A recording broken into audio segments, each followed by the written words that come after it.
orchids natin, no? Mga katigulas. Yan, ito mga bagong transfer, bagong lipat ko. Yan. So nabuhay pala yung tinaniman natin, no?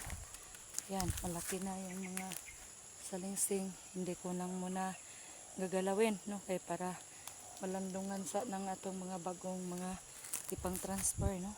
Ayan, buhay na sila. Ayan po yung mga bandas ni Tigulang. Nandito na po tayo. Ayan po. So, alaga yan na Tigulang. Ayan, buti na lang. Kahit na hindi natin masyadong naalagaan, buhay pa rin sila.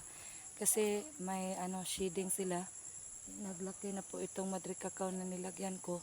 Yun ang nagiging seeding nila. Tapos yan.